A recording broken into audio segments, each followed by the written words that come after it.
Just don't tell that to a midget. One, two.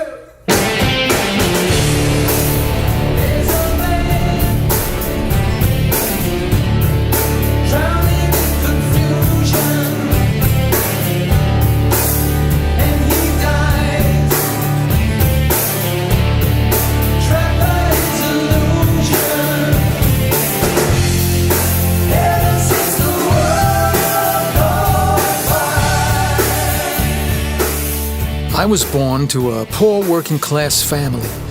My twin brother died at birth. It was a difficult birth, so my mother didn't want to have anything to do with me.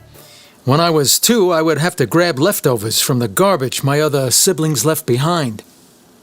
I didn't know it then, but this might have been a blessing in disguise. At age 5, she had had enough of kids ruining her life. So since I was the youngest of the lot, she gave me away to an older couple who had a farm out in God's country. My new parents were a little different. My father was a mild-mannered man with a mustache named Bill. Why he felt he had to name his mustache, I don't know. They were members of a little-known Christian sect. They spoke in tongues all the time, never quite knew what they were saying. What? What are you? I can't understand you. The old couple meant well, but they would take me to church every Sunday and put me up near the altar as the preacher would give the sermon. I seemed to hold some kind of fascination to the congregation, being the first captive Jew they ever had. Half of them wanted to convert me, the other half wanted to crucify me. I weighed the two options, and even though I was only 6, I figured I'd better hit the road. Well, I'm a traveling man, and I ride the rails, take my guitar wherever I go. And no man alive can tie me down, 'cause this life is all I know. And I've seen the lights of Paris, and I've gone where destiny sails. And I'll take the next train out of here, rolling down those dusty trails. That's when I met up with a man who called himself Woody. He was a traveling man. All he owned was his guitar and the clothes on his back. But boy, could he write songs. He wrote about the common man, anesthesiologists, mafia lieutenants, transvestites. I learned a lot from old Woody. We would jump railroad cars and I would listen to him sing and tell stories to the hobos. One day I figured he must have written all the songs he wanted to write, because I found his guitar with a note addressed to me. Take this guitar. I'm done. Never liked the motherfucker. Keeps going out of tune. Signed, your friend Wally. Wally? I thought his name was Woody. I'll send you a postcard from who knows where, and maybe a basket of fruit. I'm just a smooth-talking, fast-walking, traveling man, and I refuse to wear a suit.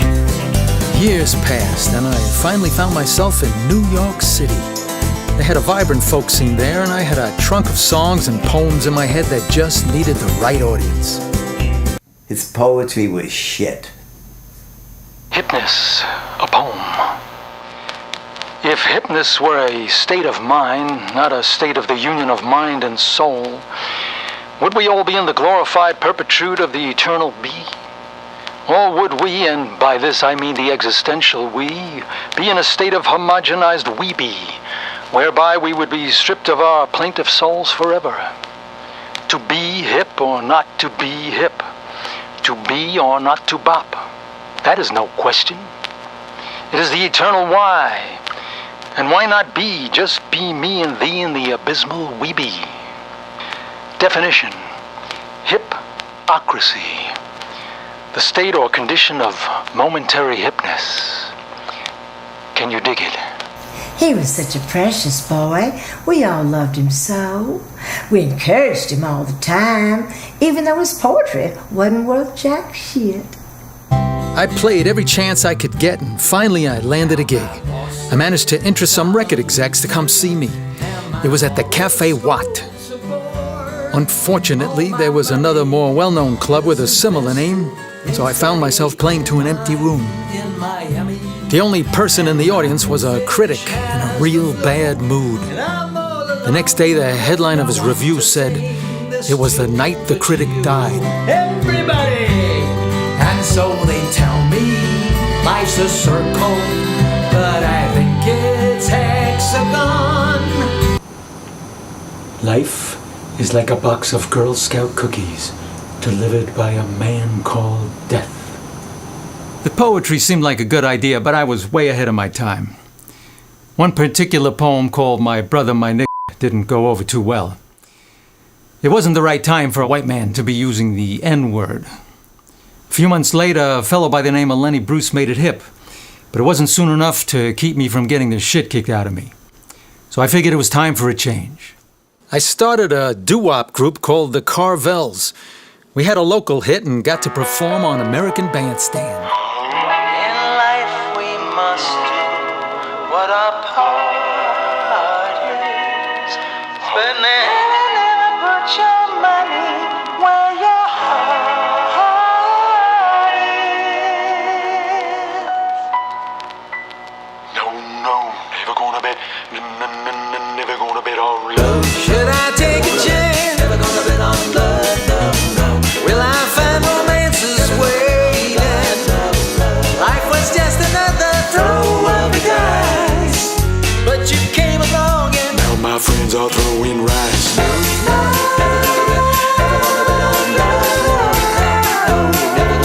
Everything was going peachy. No one could have seen it coming. But in 1964, the British invaded. That killed it for us doo-woppers. Still, music was in my blood. I was not to be beaten down. I noticed how many Brits were getting signed to record deals, so I came up with a new persona to sell myself to the labels. This, unfortunately, did not work. And nobody knows how it happened. I kept playing and writing. Put a band together called the Flying Frijoles. I knew that one day I'd get my big break. I even got to play with some of the best in the business. My band was starting to take off. We were getting great press and more fans were showing up at gigs. But life can be cruel. One icy winter night took the lives of all my bandmates. The headline said, "Flying Frijoles crash and burn." Gone. They were all taken on that fateful night. They were sniffing Elmer's glue. The official cause of death was listed as asphyxiation due to nostrils pasted shut. Satch was devastated. He went into a deep depression, ended up in the mental ward at Bellevue. They were treating me for drug dependency. So 3 times a day they would pump me full of drugs to combat my urge to use drugs. I became a vegetable. The doctor said this was progress. In my days in the folk scene, I had made some friends who eventually hit it big. Bob Dylan, Pete Seeger, Joan Baez. They all came to visit me in the hospital. They'd sit for hours and listen to my stories about being on the road with Wally. Well, it wasn't long before I realized that the doctors in that place were a lot worse off than I was. So in the middle of the night, I packed my things and once again hit the road. I figured the best way to cure my depression was through comedy. So I started a new band that played a mix of top 40, jazz, and shtick. The thing we became best known for was throwing a rubber chicken in the air and pretending to shoot it down. People just laughed and laughed. We usually ended the night by playing a song I wrote called No Balls. Everybody sing! The crowd's reaction to all this funny stuff warmed my heart. What's in the ain't got? Looking back, I'd say they were the happiest years of my life. I was cured. Seems to me that the world's in a mess now, don't it? All those years I kept on writing. Never lost the dream of one day hearing my songs back on national radio. During the day, I would go into Manhattan and knock on doors trying to get someone, anyone, interested in one of my tunes.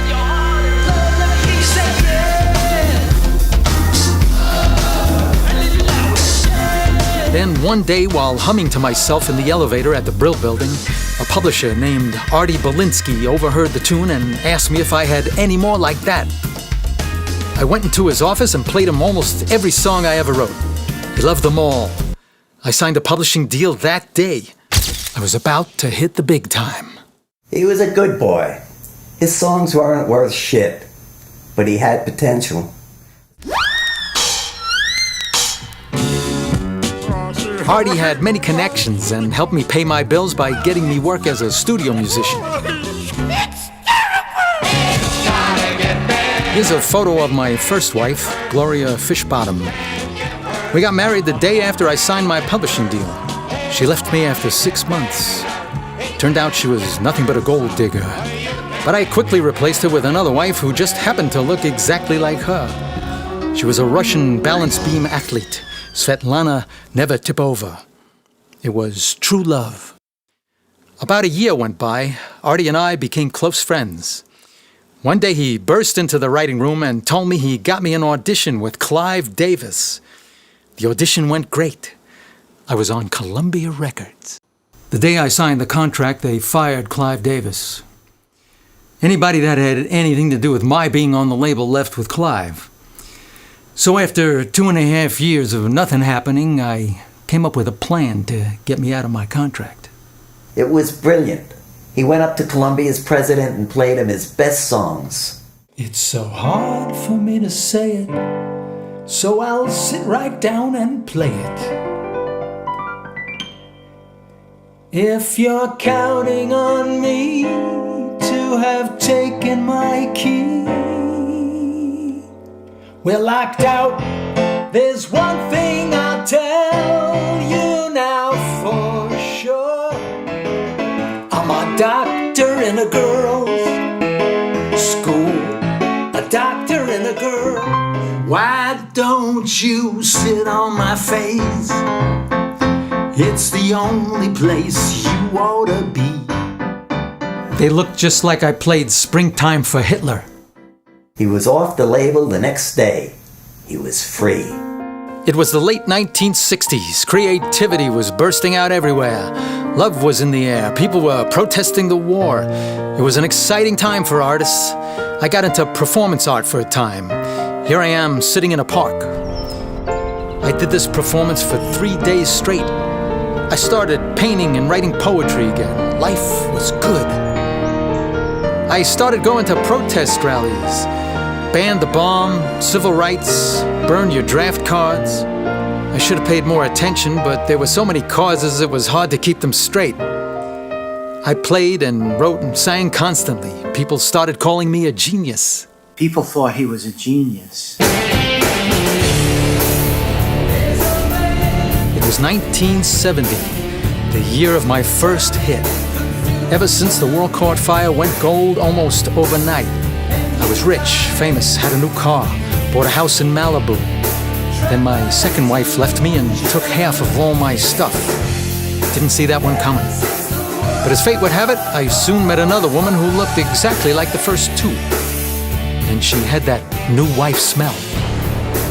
And my career was going strong. Women were throwing their panties and children at me while I performed. I always had a couple of fraternity suits going. I didn't care. I was on top. The more the merrier. Several years went by. A few more hits, a few more wives, dozens of kids, a truckload of panties. But soon the money ran out. My fans deserted me.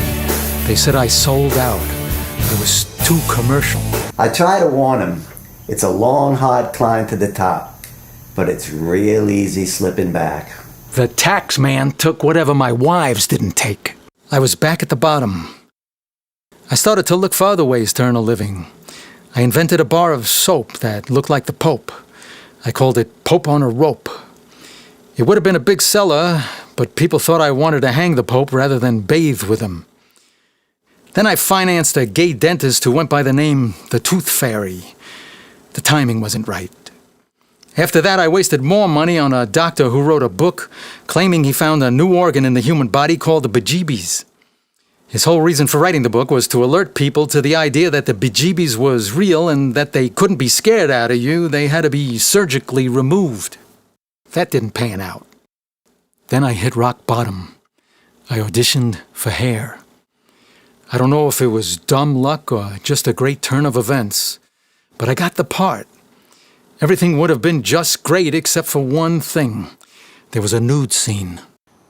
Up to that point, I was able to keep my embarrassing disfigurement a secret. But once I was in hair, the cat was out of the bag, so to speak. Nobody up till that time had ever seen a Jew with such a large member. It proved distracting to the audience and the other actors. The other performers were complaining that I was upstaging them. Once I appeared naked, nobody noticed anything but me. Women started showing up backstage wanting to sign my Johnson. The producers were getting impatient and I was running out of room for signatures, so we mutually agreed that I would leave the show. The headlines read, "Star leaves hair, too big for part." I guess all men are not created equal.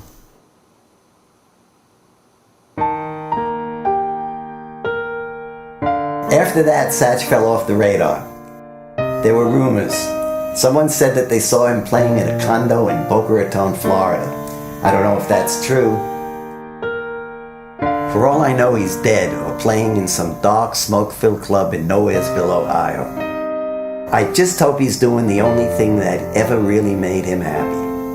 Making people laugh. Everybody sing.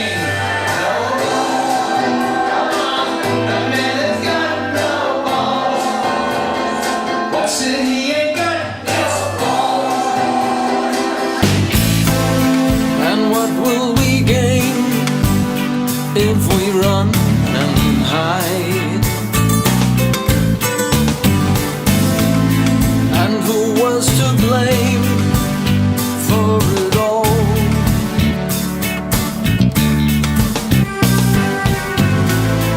It's always the same when the freedom dies. It's always the same when we fall.